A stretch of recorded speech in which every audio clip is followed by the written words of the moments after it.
अस्सलाम वालेकुम जी, मैं हूं फ़हीम भट्टी। प्रोग्राम आप देख रहे हैं असल बात, खुशामदीद कहते हैं। आज की दो अहम बड़ी खबरें हैं। पहली खबर तो ये कि पाकिस्तान तहरीक इंसाफ का बल्ला इंतखाबी निशान बहाल हो चुका है और अब देखना यह कि इलेक्शन कमीशन ऑफ पाकिस्तान आया सुप्रीम कोर्ट ऑफ पाकिस्तान में जाएगा कि नहीं। पेशावर हाई कोर्ट के फैसले के खिलाफ पेशावर हाई कोर्ट के दायरे इख्तियार के बारे में भी बात करेंगे। इसके साथ साथ प्रोग्राम के पहले हाफ में हम ये भी डिस्कस करेंगे कि सुप्रीम कोर्ट के जज जस्टिस मुज़ाहिर नकवी साहब ने ओहदे से इस्तीफ़ा दे दिया।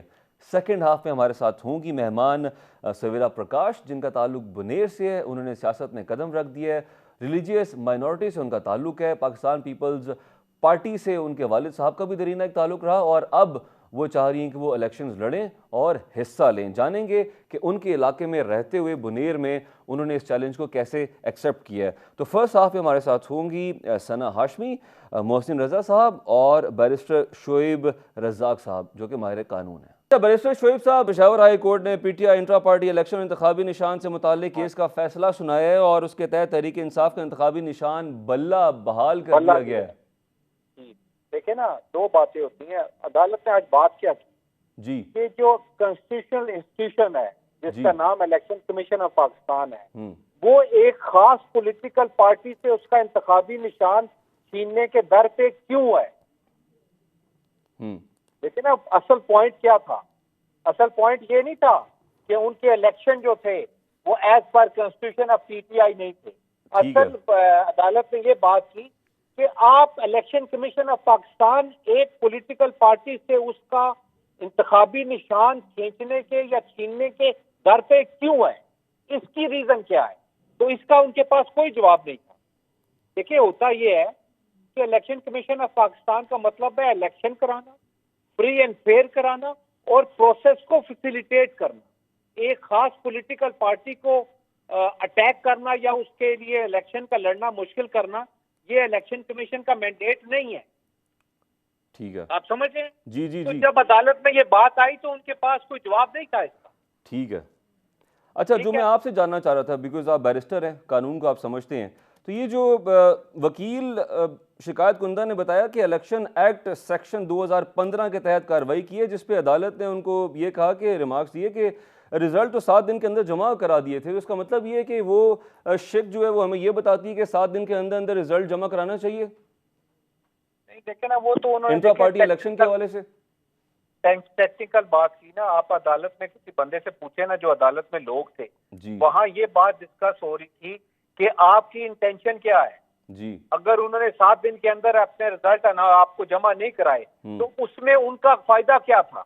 हमारे पास आके ये बात बताएं कि एक पॉलिटिकल पार्टी का इंतखाबी निशान आप छीनना चाहते हैं तो उसके लिए लीगल रीजन आपके पास क्या है, या वो कोई ऐसी लीगल रीजन है जिसको आप खत्म नहीं कर सकते। You are a facilitator, you are election commission जो है वो इलेक्शन को फैसिलिटेट करने के लिए कॉन्स्टिट्यूशन का इदारा है। तो अब अगर आप ये भी नहीं कर सकते तो आप टेक्निकल बुनियादों पे किसी बंदे का इंतखाबी निशान, किसी पॉलिटिकल पार्टी का इंतखाबी निशान लेने की आपके अंदर कॉन्स्टिट्यूशन इस चीज की इजाजत नहीं देता।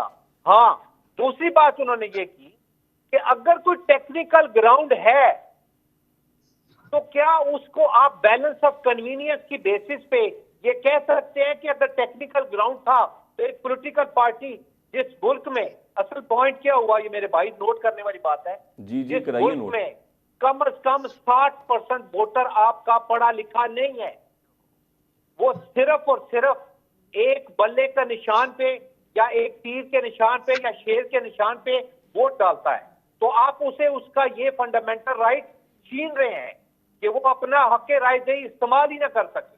ये सिर्फ एक टेक्निकल इशू नहीं था कि जिसके तहत आपने एक बहुत बड़ी पॉलिटिकल पार्टी से उसका इंतखाबी निशान छीन लिया।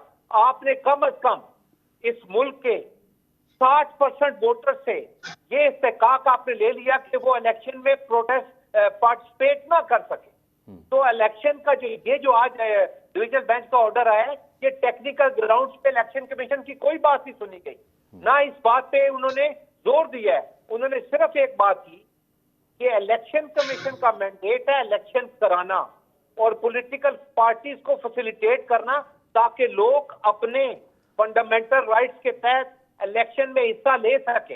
ठीक है, पॉइंट टेकन। मैं आपसे एक और सवाल करना चाहूंगा, इसके बाद मोहसिन साहब आपकी जानिब आऊंगा। एक और बैरिस्टर साहब सवाल का जवाब दीजिएगा कि दायरा कार की बात हो रही है, जुरिस्डिक्शन की बात हो रही है। मॉडल यान का केस भी सामने हमारे, जिसमें रावलपिंडी में उनके खिलाफ केस था, मगर कराची एयरपोर्ट से गिरफ्तार किया गया। उस वक्त भी हाई कोर्ट के दायरा इख्तियार पे सवाल उठा था, और अयान केस के बारे में सुप्रीम कोर्ट ने ये करार दिया था कि सिंध हाई कोर्ट का दायरा इख्तियार बनता है यहाँ पे उसूली तौर पे। तो इस बारे में आप क्या कहेंगे कि अगर इलेक्शन केपी में हुए हैं तो इसी वजह से पाकिस्तान तहरीक इंसाफ ने पेशावर हाई कोर्ट में दरख्वास्त दायर करना बेहतर समझा? देखिए, दो बातें हैं। मैं आपको एक बहुत मजेदार बात बताने लगा। अरशद शरीफ शहीद का केस था, उनके खिलाफ FIR कटी हुई थी हैदराबाद में, कराची में, गवादर में, और मैंने इस्लामाबाद हाई कोर्ट से रिलीफ ले लिया था कि उनके खिलाफ FIR जितनी भी हैं वो खत्म की जाए इस्लामाबाद हाई कोर्ट में। जब आप हाई कोर्ट में रिट जुरिस्डिक्शन में जाते हैं तो ये डिस्क्रेशनरी राइट होता है। अदालत ने at the end of the day क्या करना है? मैं और आप अदालत में क्यों जाते हैं कि जी हमें एहसास होता है कि हमारे खिलाफ कोई नाइंसाफी हुई है और उसके तहत हमें रिलीज दिया जाए। तो ये जुरिस्डिक्शन का issue, that mandate lies with the court. ठीक है, अगर वो लोग इलेक्शन कमीशन के खिलाफ इस्लामाबाद हाई कोर्ट की बजाय पेशावर हाई कोर्ट में चले गए हैं, तो पेशावर हाई कोर्ट के अंदर भी जुरिस्डिक्शन है कि वो फेडरेशन के मामलात को टैकल कर सकते हैं। वो भी फेडरल को हाई कोर्ट है, वो कुछ सिर्फ एक सूबे की हाई कोर्ट नहीं है। ठीक है जी, पॉइंट टेकन जी। ठीक है, मैं I will get back. Mohsin साहब, आप क्या समझते हैं कि इस फैसले के बाद सियासी मंजरनामा किस तरह चेंज होता दिखाई दे रहा है आपको? सियासी मंजरनामे का तो कुछ नहीं कहा जा सकता, लेकिन अभी आप देखें कि एक सुप्रीम कोर्ट में भी उन्होंने भले के निशान को वापस लेने का चैलेंज किया हुआ था, फिर अचानक उन्होंने अपनी पिटीशन वापस ले ली, क्योंकि उन्हें ये यकीन था और कि पेशावर हाई कोर्ट में हमें रिलीफ मिल जाएगा। अब एक इलेक्शन कमीशन का फैसला है कि उन्होंने पार्टी इलेक्शन जो है वो ठीक नहीं कराए, और कुछ चीज़ें हमें भी नज़र आ रही हैं, लेकिन ठीक है, ऐसी जमातें कि इलेक्शन ऐसे ही होते हैं और उन्हें किसी ने चैलेंज नहीं किया हुआ। जबकि PTI के इलेक्शन को अकबर एस बाबर और दीगर लोगों ने चैलेंज किया हुआ है, और ये उनकी पिटीशन पे फैसला हुआ है। तो ये चाहिए, तो ये था, इंसाफ का तकाजा था पेशावर हाई कोर्ट को, चाहिए कि अकबर एस बाबर को भी सुनिए और दीगर फरीकैन को भी सुनिए। लेकिन लगता है कि यहाँ जज साहबान खुद ही वकील भी बने हुए हैं, खुद ही मुद्दई भी बने हुए हैं, खुद ही जज भी बने हुए हैं, और सब कुछ सोच जाते हैं, क्योंकि वो समझते हैं कि PTI के साथ ज़्यादती हो रही है, तो उसमें वो कोई जो है कानूनी फैसले इससे पहले जो हैं उनको सुनने को भी तैयार नहीं है, उन पर बात करने को भी तैयार नहीं है। ये पेशावर हाई कोर्ट का जो भी फैसला है, कम से कम उनको मुतासरा फरीक को सुनना चाहिए था, और उसके बाद वो जो चाहते हैं उनका इख्तियार है, और उसके बाद भी वो ये फैसला दे सकते थे। लेकिन उन्होंने इंसाफ के तमाम तकाज़ों को बलूज़े खातिर नहीं रखा और दूसरे फरीक को सुना भी नहीं। और ये कितनी मज़े का खेज़ सूरत हाल है कि सुप्रीम कोर्ट से केस वापस ले दिया गया कि जी पेशावर हाई कोर्ट में केस हमारा चल रहा है और अली ज़फ़र साहब उधर गए हुए हैं।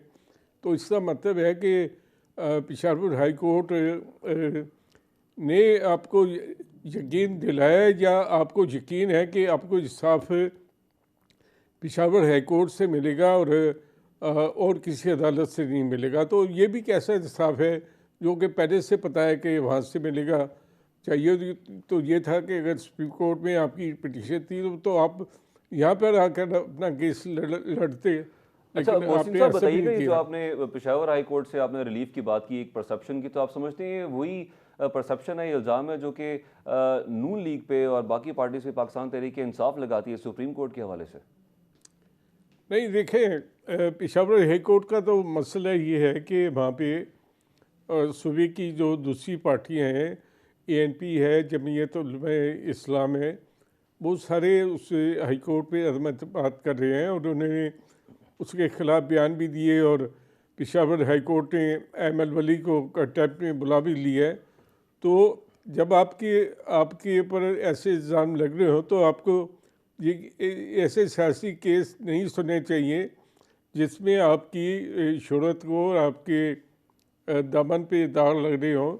लेकिन पेशावर हाई कोर्ट ने डट के ये कहा कि हमें इसकी कोई परवाह नहीं है, हमें अपनी शोहरत की और बदनामी की कोई परवाह नहीं है। वो एक ही पार्टी को इंसाफ देने पे तुले हुए हैं।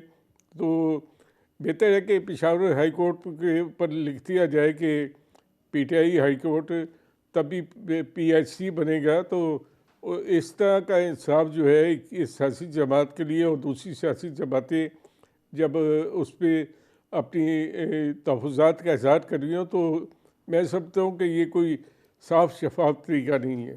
ठीक है जी। सना, आप क्या कहेंगी? बज़ाहिर तो एक बल्ला इंतखाबी निशान है, बहुत छोटा सा निशान बैलेट पेपर पे जो होगा, लेकिन ऐसा दिखाई दे रहा था कि पाकिस्तान तहरीक इंसाफ के वर्कर्स, वोटर्स डीमोरलाइज थे।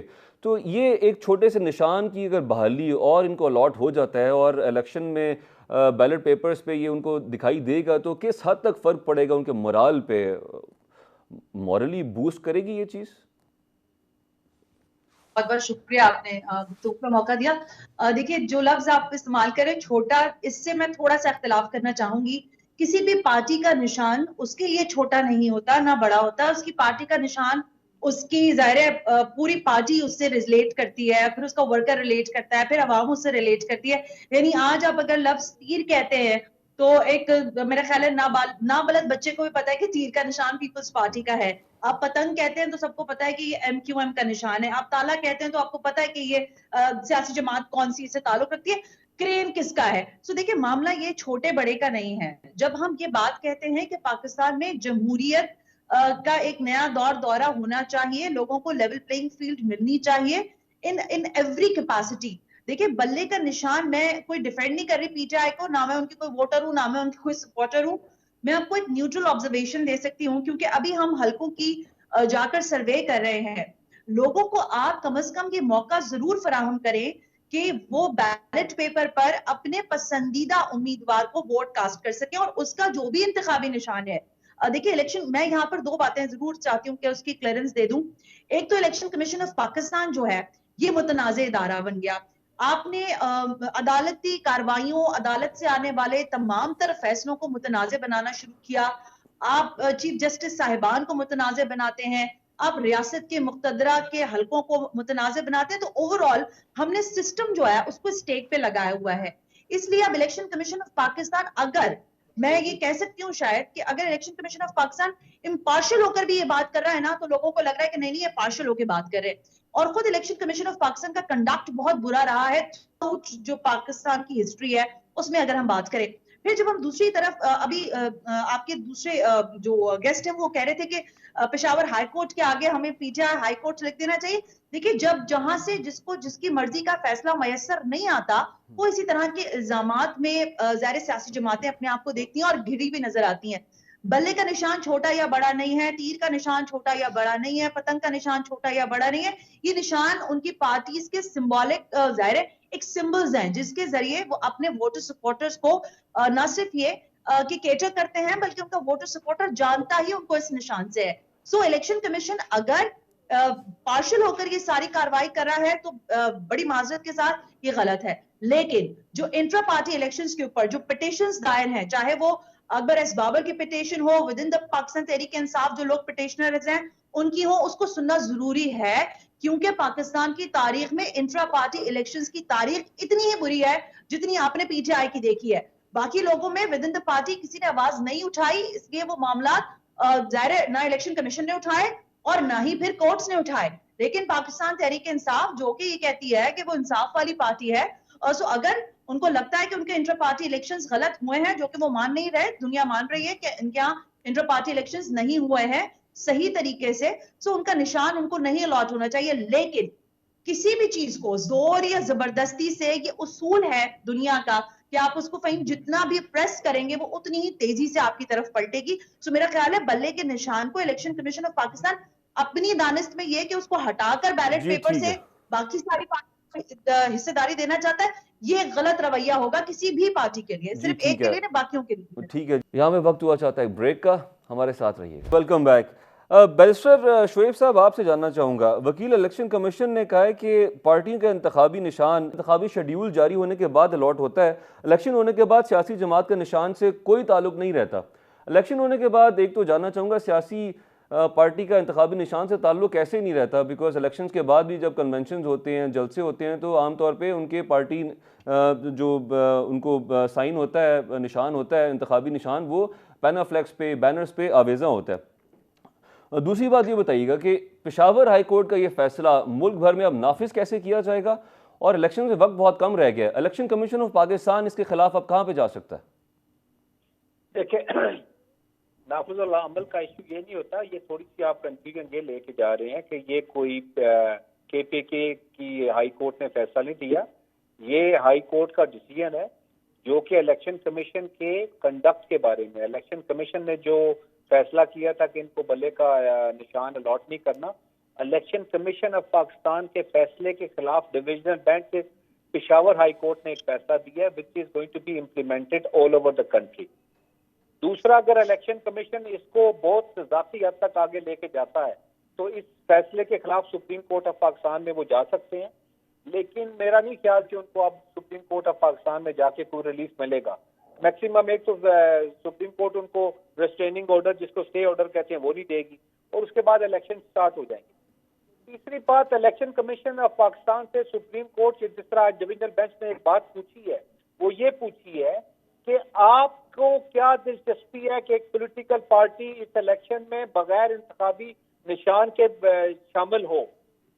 और दूसरी बात उन्होंने ये, जैसा मैंने पहले भी कहा, कि आपने लोगों से उनके हक रायदही को इस्तेमाल करने का जो कॉन्स्टिट्यूशन राइट है वो आप उनसे नहीं ले सकते। इस मुल्क में 60% लोग जो है वो पढ़ नहीं सकते। तो इलेक्शन कमीशन के लिए अब ये फैसला, इसके खिलाफ सुप्रीम कोर्ट में जाना बड़ा मुश्किल काम है, और सुप्रीम कोर्ट से रिलीफ लेना, क्योंकि सुप्रीम कोर्ट ने उनसे ये बात तो पूछनी है कि आप as election commission of Pakistan इतने इंटरेस्टेड क्यों है, आपको क्या दिलचस्पी है कि खास पॉलिटिकल पार्टी एक खास इंतखाबी निशान के बगैर इलेक्शन में क्यों जाए, आपका क्या काम है इसकी?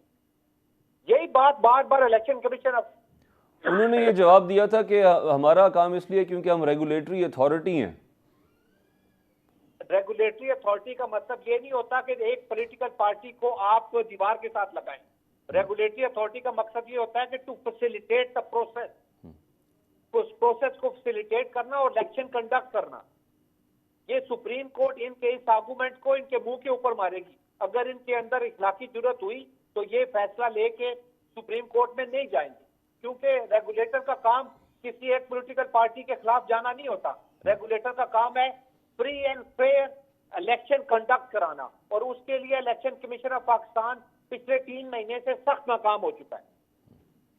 ठीक है, दूसरा इंतखाबी निशान के हवाले से जो आपसे मैंने सवाल किया था, देखिए इंतखाबी निशान की ये तो उनकी बात ही बड़ी बेवकूफ सी बात थी ना। एक पॉलिटिकल पार्टी इंतखाबी निशान, पीपल्स पार्टी से तलवार लेके तीर दिया गया था। आज अगर पीपल्स उनका इलेक्शन कमीशन के वकील का ये कहना था कि इंतखाबी निशान जो होता है वो शेड्यूल जारी होने के बाद अलॉट होता है, इलेक्शन होने के बाद सियासी जमात का निशान से कोई ताल्लुक नहीं रहता। ये मेरे भाई उसकी इस बात को हाई कोर्ट ने इस हद तक रद्द किया है कि उन्होंने इसकी बात पे तवज्जो नहीं दी। देखिए इलेक्शन कमीशन अनाउंस हो गया है, लोगों ने वोट देना है बल्ले को। अगर मेरी नीयत बल्ले को वोट देने की है तो इलेक्शन कमीशन किस तरह कह सकता है कि उसकी शेड्यूल नाफिज हो गया है तो उसको मैं नहीं दे सकता? उसकी वजह क्या है? कोई भी पॉलिटिकल पार्टी अफोर्ड ही नहीं कर सकती। ठीक है जी, पॉइंट इनको आप इलेक्शन कमीशन को वाले अगर हर PTI के मेंबर को अलहदा एक अलॉट कर देते हैं, अलहदा एक निशान अलॉट कर देते हैं, तो उनकी कम अज कम 40% वोटें तो वहीं जाया हो जाएंगी।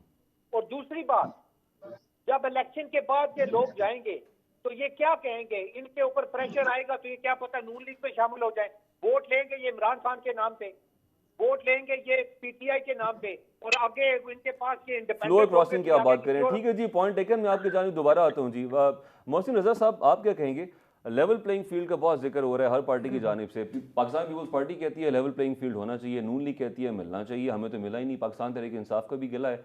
तो आप समझते हैं लेवल प्लेइंग फील्ड की जानिब ये पहला कदम है, बल्ले का निशान उनको मिल गया? देखिए, हमने कानूनी जो फैसले अदालतों में होते हैं उसमें माजी की नज़ारें शामिल की जाती हैं, एग्जाम्पल दी जाती है। तो ये एग्जाम्पल तो हमारे सामने है कि पिछले दौर में जस्टिस साकिब निसार के दौर में जब इंसाफ गलियों में बह रहा था तो मुस्लिम लीग नून से सेनेट के इलेक्शन में उनके टिकट जो थे वो मनसूख कर दिए गए और सेनेटर जो है वो बगैर किसी जमात के टिकट के मुंतखब हुए। दूसरी बात यह है कि पाकिस्तान में एक बड़ी तादाद बैरिस्टर साहब की मैं बात के जवाब में कह रहा हूँ, मैं ये नहीं कह रहा कि पीटीआई को बल्ले का निशान ना दिया जाए, लेकिन मैं ये कह रहा हूँ कि मिसाल आप जो दे रहे हैं वो गलत है कि पाकिस्तान के बाज़ इलाकों में लोग आज़ाद हैसियत में जीते हैं तो वो आज़ाद उम्मीदवार के निशान को समझते हुए उससे वोट देते हैं ना। जिस आदमी के कैंपेन चलती है, जिस आदमी की अलबत्ता ये बात ठीक है कि आप अगर इंतखाबी निशान ना दें तो इन लोगों को हाँ कर किसी एक पार्टी में शामिल किया जा सकता है, लेकिन हमने देखा है कि ये माजी में ऐसा होता रहा। और अब अचानक हमें क्यों ऐसा लगता है कि मुल्क में इंसाफ का इतना दो दौरा हो गया है कि पीटीआई को सारा इंसाफ दिया जाए और उसके मुकाबले में दूसरी जमातें जो हैं उन्हें इंसाफ ना मिले। तो हम हाई कोर्ट के फैसले को तहफ़्फ़ुज़ात के साथ, मैं तो कहता हूँ कि फैसला ठीक हुआ है, लेकिन होना चाहिए, पीटीआई को बल्ले का निशान मिलना चाहिए, लेकिन जिस तरीके से मिला है उस पर तहफ़्फ़ुज़ात भी हैं, उस पर कंसर्न भी हैं। और पेशावर हाई कोर्ट जो है पीटीआई के लिए मखसूस हो गई है और ये साबित हुआ कि आज ये सुप्रीम कोर्ट से उन्होंने अपना केस वापस लेकर पेशावर हाई कोर्ट की तरफ रजू किया। तो इससे पता चलता है कि उन्हें यकीन है, और या यकीन है या यकीन दहानी कराई गई है या कुछ भी वजह है कि वो हाई कोर्ट जो है उनके लिए इंसाफ के चश्मे पेशावर में बह रहे हैं पीटीआई के लिए। जी ठीक है। अच्छा सना, सियासी पार्टियां अलग ऐलान ये तो कहती हैं कि मुकाबला होना चाहिए, डट के मुकाबला होना चाहिए, हम भी मुकाबले के लिए तैयार हैं मैदान में, लेकिन जब पाकिस्तान तहरीक इंसाफ का बल्ला बहाल होता है, जो पहले भी स्टे आया था, तो तब बड़ी परेशान हो गई थी पार्टीज़ और मुख्तलिफ रहनुमाओं ने बयानात भी दिए थे इसके ख़िलाफ़। तो आप ये समझती हैं कि वो वाकई हकीकतन सियासी तौर पर मुकाबला करने के लिए तैयार हैं? इंटरेस्टिंग सवाल है आपका, लेकिन देखें जाती तौर पर मैं तो यही देख रही हूँ और आपने भी यही एनालिसिस दिया कि पार्टीज कह रही हैं कि सारे लोग जो हैं उनको लेवल प्लेइंग फील्ड मिले और उसका प्रचार भी सारे कर रहे हैं। बिलखुसूस पाकिस्तान पीपल्स पार्टी का मैं यहाँ नाम लूंगी, लेकिन पीएमएलएन इस अंदाज से बात नहीं करी बिलखुसूस बल्ले और पीटीआई के लिए। तो इसमें दो फैक्टर्स हैं। देखें, जो बाकी सारी सियासी जमातों की तारीख रही है या जो कुछ उनके साथ माजी में हुआ है, वो चाहते हैं कि ये इनके साथ भी हो, ये भी भुगतें और इनको भी पता चले कि जमहूरियत की चक्की में किस किस को पीसा जाता है, कौन कौन सा गेहूं और घुन पिसता है और कौन किस तरह से जो है लोहा जो है उसको पिघलाया जाता है और फिर वो उसको सोना बनाया जाता है। तो सियासी जमातों की जो अभी तक मेरा एनालिसिस है वो ये कि वो चाह रहे हैं कि जिस प्रोसेस से सारी बाकी सियासी जमातें गुजरी हैं वो पीटीआई भी उस सारे प्रोसेस से गुजरे। और देखिए इसमें कोई बुराई, इसलिए मैं इस चीज को समझ रही हूँ कि बुराई नहीं है कि इस अमल से भी खुद पाकिस्तान तहरीक इंसाफ के लोग, उनके अकाबरीन सीखेंगे कि किस तरह से उन्होंने पूरा उनका जो जितना दौर रहा जिसमें उन्होंने करप्शन और बाकी सारी चीजों का प्रचार किया, लेकिन तरक्की का जो करने का काम था वो नहीं किया।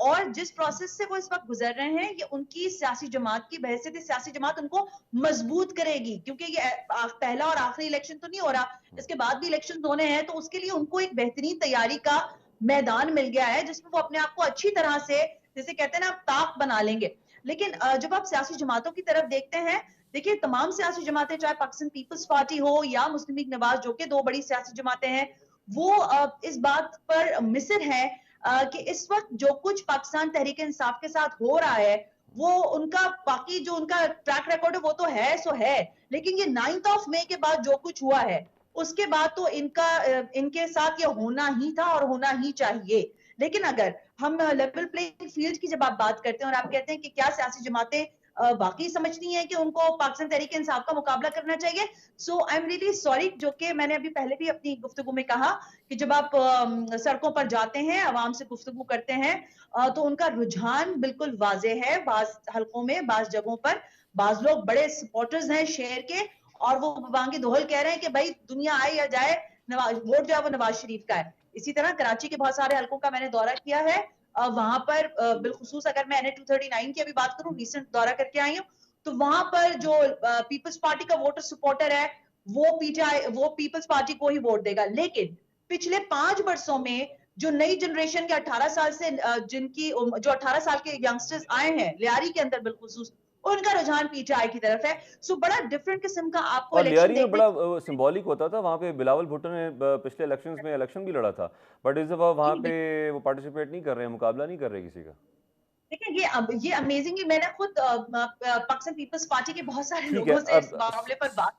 सना वक्त कम रह गया है, मैं चाहता हूँ कि सिर्फ एक और टॉपिक पे हम बात कर लें। बैरिस्टर साहब से जानना चाहूँगा, बैरिस्टर साहब आपका मौक़िफ़ आ गया। बैरिस्टर साहब ये बताइएगा कि रेजिग्नेशन आया, सुप्रीम कोर्ट के जज जस्टिस मुज़ाहिर नकवी साहब ने इस्तीफ़ा दे दिया, इसको आप इस पहराए में कैसे देख रहे हैं? अच्छा, ये भी डिस्कस होता है पाकिस्तान में जब कोई बड़े ओहदे पे कोई शख्स तैनात होता है तो उसूली तौर पे अगर सीरियस एलिगेशंस लगें तो उसको खुद से रिज़ाइन कर देना चाहिए, स्टेप डाउन कर देना चाहिए। इसको आप कैसे देख रहे हैं और एलिगेशंस को?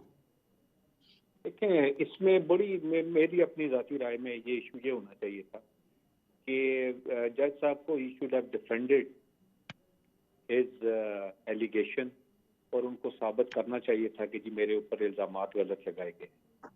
और अभी प्रोसेस ये होता है कि ये ऑप्शन एक खास सतह से ऊपर लोगों के पास अवेलेबल है। अगर वो रिज़ाइन कर दें तो उनके ऊपर जितने भी इल्ज़ामात होते हैं वो ख़त्म हो जाते हैं, उनकी पेंशन उसी तरह रवा दवा रहती है और वो बाइज़्ज़त तरीके से उस इंस्टीट्यूशन से निकल जाते हैं।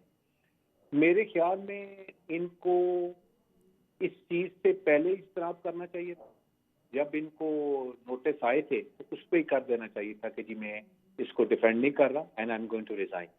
लेकिन अब ये सिचुएशन हुई है कि जब इनको शो कॉज नोटिस 2 इशू हो चुके हैं, जब इनको पता चला कि he is not in a position to defend himself, तो इन्होंने रिजाइन कर दिया। तो मैं तो ज़ाती तौर पर समझता हूँ कि ये चीज़ें, हमें इन चीज़ों का इदराक होना चाहिए कि आप किस पोजीशन पे बैठे हुए हो और इस चीज़ का इन चीज़ों की इम्प्लीकेशंस क्या होंगी, आगे कंसिक्वेंसेस क्या होंगे। क्योंकि जजेस को उनके कंडक्ट को बहुत ज़्यादा माइन्यूटली हर बंदे ने देखना होता है। और ये जो सिचुएशन ऐसी आ रही है कि जजेस को इस चीज़ का बिल्कुल इदराक नहीं है, सैडली, कि उनके कंडक्ट से, उनके फैसलों से, उनकी एक खास पॉलिटिकल पार्टी की तरफ झुकाव से जो फैसले आते हैं उससे मुल्क के ऊपर बहुत। अच्छा, यहाँ पे मैं ऐड करना चाहूँगा, उन्होंने जवाब में ये कहा कि ये PDM के कहने पे वकला ने मेरे खिलाफ दरख्वास्त दी है, इस बारे में आप क्या कहेंगे? नहीं मेरे भाई, ये वजह ये होती है, दरख्वास्त तो मैं हर बंदे के खिलाफ आती है। अगर आप एक चीज़ पे बिलीव करते हैं कि जी मेरे खिलाफ को गलत दरख्वास्त दी गई है, तो I have all the right to defend myself. जी ठीक है, गॉट योर पॉइंट जी। वक्त बहुत कम रह गया। बैरिस्टर साहब, मोहसिन साहब, आपसे जानना चाहूँगा इस फैसले को, रेजिग्नेशन के फैसले को आप कैसे देखते हैं? ये हमारा वो निज़ाम है जहाँ पे लाखों केसेस पेंडिंग है, और सुप्रीम कोर्ट की अगर बात करें तो गालिबन, अगर मैं गलत नहीं हूँ, 30-40 हज़ार प्लस केसेस पेंडिंग है इस वक्त। देखें, ये सुप्रीम कोर्ट में जो तरीक़ाकार है ये बड़ा गलत है कि सब करप्शन करने के बाद और सब पर देहाती करने के बाद वज़ीर अली नकवी जो है वो पतली गली से निकल के हैं कि इस्तीफ़ा दे के अब उन्हें पेंशन भी मिलेगी और तमाम मराद भी मिलेंगी। उन्हें ये चाहिए कि जो उनके ख़िलाफ़ इल्ज़ामात है उनकी पूरी तहकीकात हो, जो उन्होंने करप्शन किया उसकी उनको सज़ा मिलनी चाहिए। ये कोई तरीका नहीं है कि एक जज जो है अपनी बदयाती के बाद, साबित होने के बाद वो इस्तीफ़ा देकर भाग जाए और कोई उसे पूछने वाला ना हो। ये तो मैं समझता हूँ कि सुप्रीम कोर्ट को इस पर खुद जायज़ा देना चाहिए कि क्या नाइंसाफ़ी पे मबनी निज़ाम है कि आम चपरासी जो है वो बच नहीं सकता, और अगर वो इस्तीफ़ा दे दे तो तब भी वो करप्शन केस में सज़ा पाता है। तो हाई कोर्ट का या सुप्रीम कोर्ट का जज किस तरह करप्शन करने के बाद बच जाता है? बहुत शुक्रिया सना हाशमी साहिबा, मोहसिन रज़ा साहब, बैरिस्टर शोएब रज़ा। यहाँ पे वक्त हुआ चाहता है एक ब्रेक का, हमारे साथ ही रहिएगा। ब्रेक के बाद हमारे साथ होंगी सवेरा प्रकाश। वेलकम बैक जी। इस वक्त हमारे साथ मौजूद हैं डॉक्टर सवेरा प्रकाश, उनको खुशामदीद कहते हैं। Welcome Savera. Thank you so much for having me. बहुत शुक्रिया जी, आपने भी हमें वक्त दिया। आजकल तो आपके बहुत सारे इंटरव्यूज़ चल रहे हैं, बल्कि इंडियन मीडिया भी आपको इंटरव्यूज़ कर रहा है, और कुछ चैनल्स पे, कुछ मीडिया चैनल्स ने इसको पॉजिटिव लिया, और इंडिया में कुछ ये भी कोशिश की गई आपके साथ एक इंटरव्यू में कि वो बावर कराया जाए कि आपसे ये भी सवाल किया गया ख़ासतौर पे कि आपसे बात करते हुए ऐसा महसूस हो रहा है कि शायद आप पाकिस्तान के रंग में ढल गई हैं, जिस पे जो आपने जवाब दिया वो हम आपसे जानेंगे। लेकिन सबसे पहले हम ये जानना चाहेंगे कि मेडिसिन करने के बाद अचानक से आपको कैसे ख्याल आया कि आपने सियासत में आना है? मेडिसिन भी मैंने ह्यूमैनिटेरियन कॉज से किया था, पॉलिटिक्स में भी मैं इसी कॉज से आई हूँ, तो मतलब मेरे लिए ऑलमोस्ट कह ले कि सेम बात है, बस तरीका डिफरेंट है। अच्छा, आपके वालिद साहब का भी ताल्लुक पाकिस्तान पीपल्स पार्टी से है, सही है? अरसा दराज जी से। जी। तो क्या वालिद साहब ने मोटिवेट किया आपको? नहीं, मैंने खुद अपने फादर से मतलब डिस्कस किया था, जब मतलब मैंने हाउस जॉब कर रही थी, मसले काफ़ी ज़्यादा थे, तो मैंने डिस्कस किया था कि मतलब उनको सॉल्व करने के लिए क्या-क्या तरीका हो सकता है। मतलब मेरे माइंड में खुद भी ब्यूरोक्रेसी का रास्ता था, पॉलिटिक्स का। तो मैंने साथ में सीएसएस भी जॉइन कर ली, पॉलिटिक्स में भी एक्टिवली पार्ट लेना स्टार्ट कर दिया, तो दोनों। अच्छा, सीएसएस की तैयारी आप कर रही हैं साथ-साथ? कंपल्सरी सब्जेक्ट्स की हो गई है, तो काइंड ऑफ कह लें कि हाफ हो गए तो हैं। मगर अगर आप मखसूस नशिस्त पे या फिर जनरल सीट पे अगर आप इलेक्ट हो गई, तो फिर उसके बाद सीएसएस की तैयारी आप कैसे करेंगी? या फिर अगर आप सीएसपी ऑफिसर बन गई तो फिर सियासत में कैसे आएंगी? ये मेरे पास मतलब ये 2 रास्ते थे, लाइक खिदमत हेल्प करने के ना, कि लोगों की किसी तरह से हेल्प कर सकूँ। सियासत मेरे लिए ज़्यादा प्रायोरिटी में था, प्रायोरिटी नंबर 1 मेरे लिए, ऑप्शन नंबर 1 पॉलिटिक्स ही था। मतलब मेरा प्लान बी जो है ना वो फिर सीएसएस है। अच्छा, अगर अगर इस आप तरीके इलेक्ट हो गई या रिजर्व सीट पे आप आ गई, तो फिर आप सीएसपी ऑफिसर नहीं बनेंगी? नहीं, मोस्ट प्रोबेबली नहीं। ठीक है। अच्छा, ये बताइएगा कि इस्लामाबाद से बैठ के इंटरनेट से डिटेल्स लेना इज़ डिफरेंट। आप बुनेर से आपका ताल्लुक है, बुनेर के कल्चरल बैरियर्स के बारे में बताइएगा। वो पुख्तून सोसाइटी है, उसमें मतलब पुख्तून ट्रेडिशंस चलते हैं।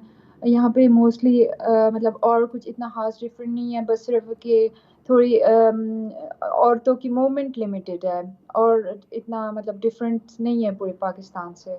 ठीक है।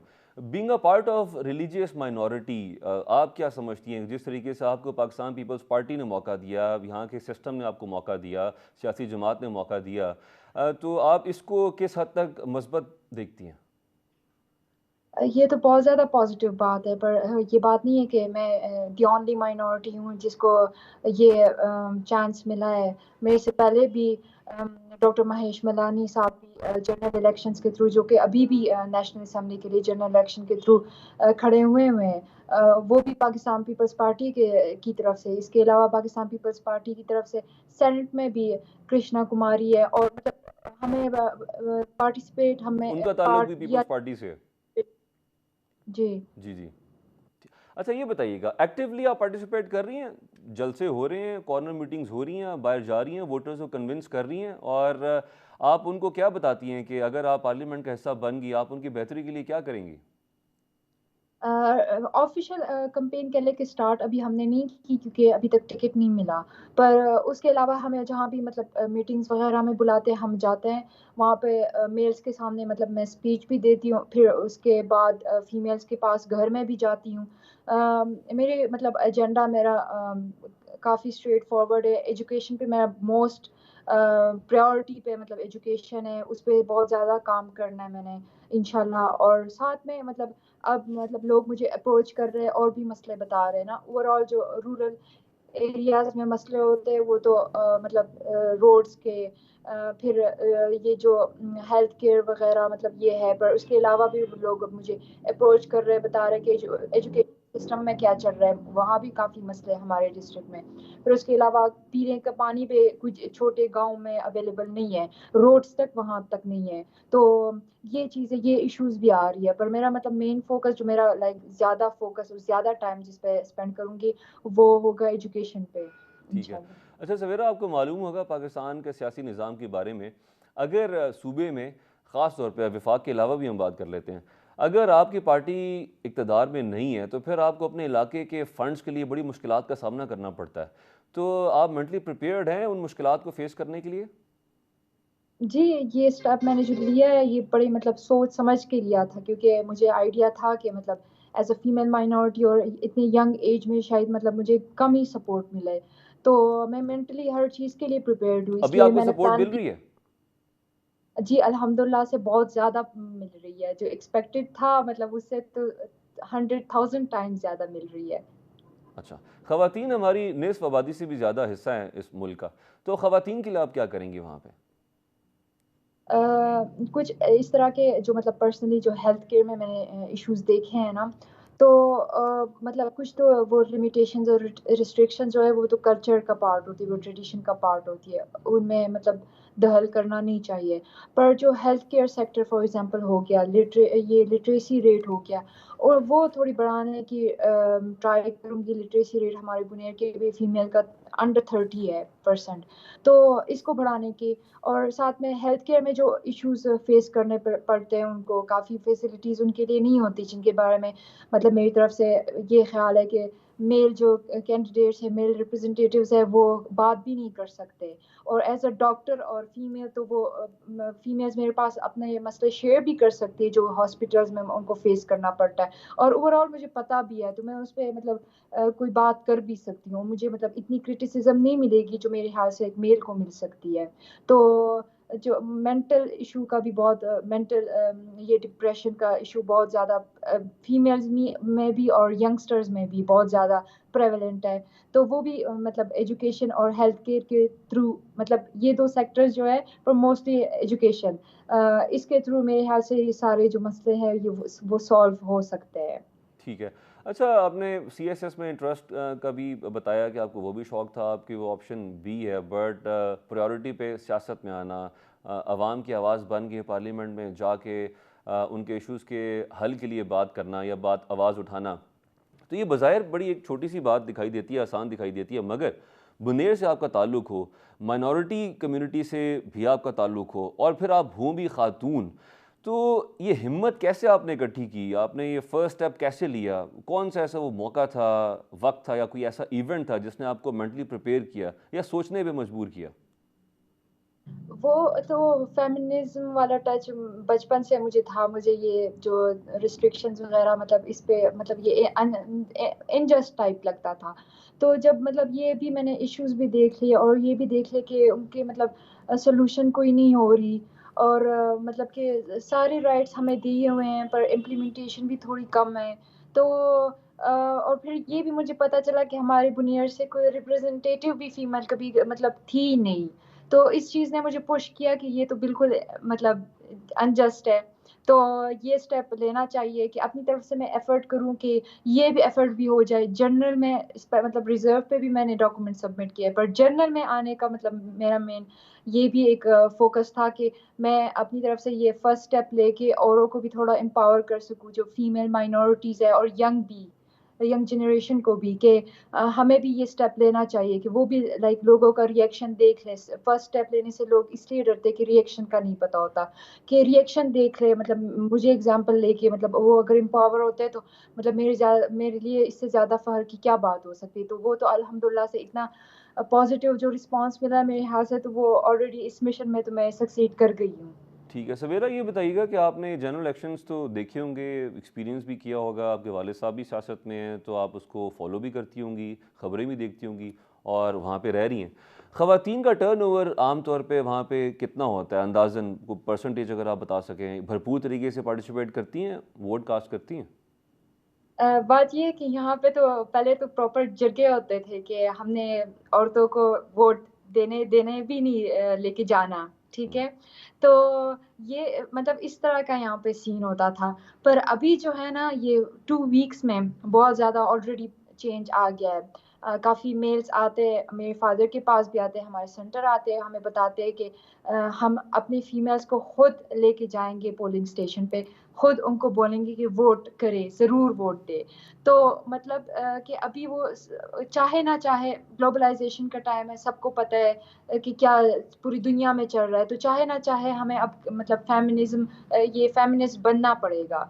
क्योंकि सिर्फ मेल, जैसे कि आपने बताया ना, हमारी थोड़ी फीमेल की पॉपुलेशन थोड़ी ज़्यादा इवन तो हम अगर अपना रोल नहीं प्ले करेंगे तो स्टेबिलिटी की तरफ ना, कंट्री को छोड़े घर भी स्टेबिलिटी की तरफ नहीं जा सकता। तो अब ये रोल जो है ना, ये प्ले करना, मतलब ये सबको फील हो गया कि हमें भी आगे आना, फीमेल्स को भी आगे आना पड़ेगा। और जो एजुकेटेड एक वुमेन, मतलब जो मेरा फोकस एजुकेशन पे है ना, एजुकेटेड जो वुमेन अपने घर का जिस तरह से ख्याल रख सकती है, तो वो जो है ना, एक कंट्री के लिए जो एजुकेटेड बच्चों की, और जिस तरह से वो सारा कुछ रिजल्ट में मिलेगा हमें, तो वो भी बहुत ज़्यादा प्रोग्रेस की तरफ हमारी कंट्री को लेके जाएगा। तो इस चीज़ को सब अब अंडरस्टैंड कर रहे हैं कि एजुकेटेड वुमेन हेल्प भी कर सकती है घर में, अपने मतलब शोहर की, उनके फाइनेंशियल इकोनॉमी में भी हेल्प कर सकती है, फाइनेंशियली भी हेल्प कर सकती है, पॉलिटिक्स में भी आ सकते हैं। ना सिर्फ फीमेल पर, ओवरऑल यंगस्टर्स की भी बात करें कि हमें अब आना है, हमें अब रोल प्ले करना चाहिए, क्योंकि अभी इस ज़माने में नहीं हो सकता। ये सब अब अंडरस्टैंड कर रहे हैं, इसलिए अब मतलब चेंज की तरफ जा रहा है सारा। ठीक है। अच्छा बताइएगा कि फ़ाटा इंज़माम के बाद पॉलिटिकली क्या वहाँ पे चीज़ मुख्तलिफ हुई है, क्या चेंजिंग आई है ऑन ग्राउंड, सियासी तौर पे, सियासी मंजरनामे पे? कह लें कि वो तो पूरी कंट्री में जैसे कि है कि इतना ख़ास कुछ चेंज नहीं हो रहा ना, तो वैसे यहाँ पे भी है काफ़ी। मतलब मैंने फ्रस्ट्रेटेड भी लोग, मतलब उनके कमेंट्स मैसेजेस मुझे आए हैं कि हम तंग आ चुके हैं, ये जो अभी तक चलता रहा है, सेम कुछ चलता रहा है। तो मतलब जो मतलब अभी जो मैं आई हूँ, ये 2 हफ्तों से जो डिफरेंस आ रहा है ना, अभी मतलब वो मुझे लिटरली ये कह रहे हैं कि आप हमें होप दे रही है कि कुछ चेंज हो सकता है। तो अच्छा। अभी तक चेंज इतना नहीं था, अभी मेरे ख्याल से अल्हम्दुलिल्लाह से कि मतलब चेंज की तरफ आ रहा है, मतलब लोग देख रहे हैं कि डाइवर्सिटी को भी एम्ब्रेस कर रहे हैं। तो मेरे ख्याल से मतलब अभी चेंज इंशाल्लाह आएगा। ठीक है। ये बताइएगा, जब आपने अपने वालिद साहब से इज़हार किया कि अपने इंटरेस्ट का इज़हार किया और बताया कि मैं इंटरेस्टेड हूँ सियासत में आने के लिए, फिर कैसे अप्रोच किया आपने चेयरमैन पाकिस्तान पीपल्स पार्टी को? आपकी बिलावल साहब से मुलाकात हुई, बात हुई, जरदारी साहब से हुई, या किसने मीडिएट किया, और किस तरीके से ये फ़ैसला किया गया कि ठीक है आप सियासत में आ जाएँ, आपको वेलकम करते हैं? वो बेसिकली जैसे जुलाई में मेरी हाउस जॉब खत्म हुई ना, अगस्त से बस मैंने पापा को बोल दिया था, बस मतलब अब मैंने पॉलिटिक्स में एक्टिवली पार्ट लेना है। तो अगस्त में ही हमारी पाकिस्तान पीपल्स पार्टी की वुमेन विंग की प्रेसिडेंट मैम रुबीना खालिद, वो बनीर आई थी। तो उनके साथ मीटिंग में मैं भी थी। उन्होंने उस मीटिंग के बाद फिर मेरे फादर को एक बड़ा पॉजिटिव कमेंट भी दिया कि मतलब इसमें गट्स है, वो पॉलिटिकल करियर ये परस्यू कर सकती है। तो ये भी एक मेरे लिए मतलब कह लें कि फ्यूल था कि ये जो पॉलिटिक्स की तरफ मैं आना चाह रही थी, ये फर्स्ट स्टेप लेना चाह रही थी, तो ये भी मेरे लिए फ्यूल का पॉइंट साबित हुआ। तो उसके बाद तो फिर मतलब सारे मतलब मीटिंग्स और कन्वेंशंस मैं अटेंड करती रही। इस तरह से ही मतलब ये इस डिसीजन पे हम आ गए कि अब इलेक्शंस में भी लड़ना है। तो अगर आप जनरल इलेक्शन में नहीं आती, आपको टिकट नहीं मिलता, तो क्या आप रिजर्व सीट पे आएंगी? कुछ ऐसी अंडरस्टैंडिंग रिजर्व हुई है? जी, रिजर्व सीट्स के लिए भी मैंने अप्लाई किए, women reserve seats provincial assembly और नेशनल असेंबली दोनों के लिए। सवेरा, अगर आपके वालिद साहब डॉक्टर ओम प्रकाश साहब का ताल्लुक़ पाकिस्तान पीपल्स पार्टी से दरीना ताल्लुक़ ना होता, तो क्या आप पॉलिटिक्स में आ पाती? अ, इस बारे में मैंने कभी सोचा नहीं है, पर मे बी कि हाँ, क्योंकि टर्निंग पॉइंट जो मतलब ज़्यादा मेरे लिए प्रूफ हो रहा है, तो वो है जो मैम रुबीना आई थी। तो हम्म। वो एज वुमेन मीटिंग थी ना, और मतलब मैं फेमिनिस्ट, एज अ फेमिनिस्ट मैं आई थिंक कि मैं ज़रूर उस पर भी जाती। तो मेरे ख्याल से हाँ, फिर भी मतलब ये बात है कि बहुत ज़्यादा फैसिलिटेशन मुझे मिली है कि मतलब मेरे पापा पाकिस्तान पीपल्स पार्टी के ही एक्टिव मेंबर रहे हैं, तो फैसिलिटेशन भी मिली है, पर आई थिंक कि फिर भी मैं आ जाती होपफुली। इंडियन चैनल्स पे भी आपके इंटरव्यूज़ हुए, वो कैसा रिस्पॉन्स था वहाँ से, और आपको क्या महसूस हुआ कि वो क्या जानना चाहते हैं, क्या पोर्ट्रे करना चाहते हैं आपको मेहमान के तौर पे बुला के? वो तो सब समझ रहे हैं कि मतलब अनफॉर्चुनेटली हमारे सिंस इंसेप्शन हमारे ताल्लुकात सही नहीं रहे, बहुत ज़्यादा डिस्प्यूट्स और कॉन्फ्लिक्ट्स रहे, तो वो चीज़ मतलब वो मतलब मुझे फील होती थी कि इस तरह से इससे उसमें बात कर रहे हैं ना, पर ओवरऑल मुझे जो इंडिया के लोगों से भी मैसेजेस आए हैं, इवन नेपाल बांग्लादेश और कश्मीर से भी मुझे मैसेजेस आए हैं लोगों के मतलब सपोर्टिंग मैसेजेस बहुत ज़्यादा वहाँ से भी सपोर्ट मिल रही है, और उनकी कुछ वीडियोस पे मैंने कमेंट्स भी लिखे हैं जिसमें वो लोग खुद क्रिटिसाइज कर रहे थे उन जर्नलिस्ट को कि मतलब ये आप किस तरह के क्वेश्चंस पूछ रहे हैं ये वो, तो ऐसा ओवरऑल कौन सा रिस्पॉन्स। सवाल था जो आपको ऑड लगा? अब ये अगर चलिए, आपको याद हो तो। एक तो थोड़ा सा वो जो मिलिटेंसी की तरफ थोड़ा वो ज़्यादा फोकस था, और राम मंदिर की तरफ, ठीक है। तो दोनों बातें थोड़ी मुझे बहुत ज़्यादा मतलब पर्सनली टू बी ऑनेस्ट मुझे बुरी लगी कि मतलब गलत बात है, ये थोड़े मतलब सेंसिटिव मैटर्स है, इनको इस तरह से मतलब उसके लिए कंट्रोवर्सी के लिए नहीं यूज़ करने चाहिए। ठीक है। अच्छा Savera, being a part of Hindu minority, आप अपने आप को पाकिस्तान में ख़ास तौर पे बुनेर में रहते हुए किस हद तक महफूज या सेफ महसूस करती हैं? मैं टोटली सेफ फील करती हूँ। हमारा जो इलाका है ये बहुत ज़्यादा पीसफुल, हम रिस्पेक्ट करते हैं अपने मुस्लिम भाइयों के, वो लोग हमारी रिस्पेक्ट करते हैं, कभी इस चीज़ में कोई मसला नहीं है हुआ। हम मुझे कभी भी रिलीजन के बेसिस पे डिस्क्रिमिनेशन नहीं फेस करनी पड़ी, जेंडर के बेसिस पे करनी पड़ी है, पर वो मतलब सिर्फ मैं नहीं, वो मुस्लिम लड़कियों को भी फेस करनी पड़ती है, पर रिलीजन के बेसिस पे कभी कोई मसला नहीं फील हुआ, कभी कोई मतलब चैलेंजिंग नहीं लगा, कुछ भी इस तरह का नहीं हुआ, ठीक है। और अभी ठीक है। अच्छा ये बताइएगा कि जब आप पार्लियामेंट का हिस्सा बन जाएंगी, हमारी तो दुआ है आपके लिए, रिलीजियस माइनॉरिटीज़ जो इस मुल्क में हैं, ये फैक्ट है, हमारे इस सोसाइटी का हिस्सा है, हमारी तारीख़ का हिस्सा है कि कुछ अनफॉर्चुनेट वाक़यात भी हुए, उस पर पूरी कौम शर्मिंदा है और हुकूमत भी शर्मिंदा है, अवाम भी शर्मिंदा है, ऐसा नहीं होना चाहिए। तो आप उनके लिए क्या करेंगी? अपनी तरफ से मैं तो वो तो कि कितनी अथॉरिटी मुझे मिलती है ना उस पर डिपेंड करता है, पर मैं चाहूँगी कि थोड़ी इक्विटेबल रिप्रेजेंटेशन हो माइनॉरिटीज़ की। फिर जॉब कोटा का भी थोड़ा सा मतलब माइनॉरिटीज़ ने जो मुझे शेयर किए ये बात कि जॉब कोटा भी माइनॉरिटीज़ का कम है, और उसके अलावा जो हमें राइट्स कॉन्स्टिट्यूशन ने ऑलरेडी दिए हुए हैं उसको इम्प्लीमेंट करने की ट्राई करूँगी, क्योंकि formulation without implementation is futile, तो इसलिए वो इम्प्लीमेंटेशन बहुत ज़्यादा ज़रूरी है, और होपफुली इंटरनेशनल फोरम्स पे भी उनके लिए एक आवाज़ बन सकूंगी। ठीक है सवेरा, अदम बर्दाश्त हमारी सोसाइटी में, माशरे में जो हिस्सा है, उस आबादी के हिस्से को आप क्या पैगाम देना चाहेंगी, क्या मैसेज देंगी? इस मुल्क में वो लोग जो कि अदम बर्दाश्त की वजह से मेरा मैसेज जी जी कॉन्फ्लिक्ट की तरफ चले जाते हैं। जी मेरा मैसेज तो मतलब यही है कि हार्मनी ज़रूरी है, पीस ज़रूरी है एक सोसाइटी के सक्सेस के लिए, एक सोसाइटी के प्रोग्रेस के लिए, तो थोड़े ये जो टॉलरेंस जो है ना ये बढ़ानी चाहिए, तो एक दूसरे की तरफ थोड़ी रिस्पेक्टफुली अगर हम पेश आएँ तो बहुत ज़्यादा प्रोग्रेस हो सकता है। हमें पीस चाहिए, पूरी दुनिया थक चुकी है ये कॉन्फ्लिक्ट्स एक वगैरह दूसरे से, के मज़हब तो की हम अब रिस्पेक्ट करें, एक दूसरे की आइडियोलॉजी की रिस्पेक्ट करें। जी जी बहुत शुक्रिया doctor Savera Prakash, wish you good luck. आज आपने हमें वक्त दिया और उम्मीद करते हैं कि रिलीजियस माइनॉरिटी से ताल्लुक़ रखने वाली ख़वातीन ख़ास तौर पे जैसे आप हैं, आप उनके लिए एक मिसाल बनी है, आपने करके दिखाया है कि आपने फ़र्स्ट स्टेप लिया है। आगे आप कामयाब होती हैं कि नहीं होती हैं, वो आपकी किस्मत है और आपकी मेहनत है और आपके रिज़ल्ट हैं, लेकिन thank you very much anyway. बहुत शुक्रिया। ये था नाज़रीन हमारा आज का प्रोग्राम। देखते रहिए असल बात।